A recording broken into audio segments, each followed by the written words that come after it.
YouTube ಸ್ಟುಡಿಯೋನ open ಮಾಡ್ಕೊಂಡಾಗ ನಿಮಗೂ ಕೂಡ ಈ ಥರ ಒಂದು ನೋಟಿಫಿಕೇಶನ್ ಬಂದಿರುತ್ತೆ. ಸೊ ಈ ನೋಟಿಫಿಕೇಶನ್ ಏನಂತಂದರೆ ಇದು ಯೂಟ್ಯೂಬಿಂದ ಪ್ರತಿ ವರ್ಷ ಕೂಡ ಬರುತ್ತೆ.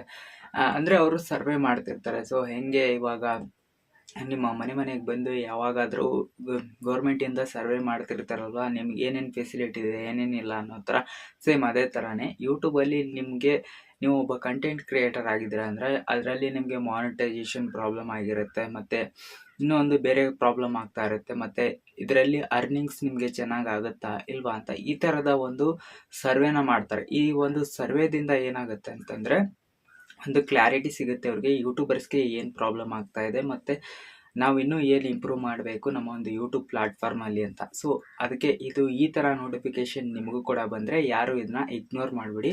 ಆಲ್ಮೋಸ್ಟ್ ಈ ಒಂದು ಸರ್ವೆನ ಅಟೆಂಡ್ ಮಾಡಿ ನಿಮ್ಗೇನು ಪ್ರಾಬ್ಲಮ್ ಆಗಿರುತ್ತೆ, ಅಲ್ಲಿ ನೀವು ಏನು ರಿಯಲ್ ಎಕ್ಸ್ಪೀರಿಯೆನ್ಸ್ ಮಾಡ್ತಿದ್ದೀರಾ ಯೂಟ್ಯೂಬಲ್ಲಿ ಅನ್ನೋದನ್ನು ನೀವು ಅಲ್ಲಿ ಕೊಡಬೇಕಾಗತ್ತೆ. ಸೊ ಇದಿಷ್ಟು ಇವತ್ತಿನ ಇನ್ಫಾರ್ಮೇಷನ್ ಆಗಿತ್ತು. ಸಿಗೋಣ ನೆಕ್ಸ್ಟ್ ವಿಡಿಯೋದಲ್ಲಿ.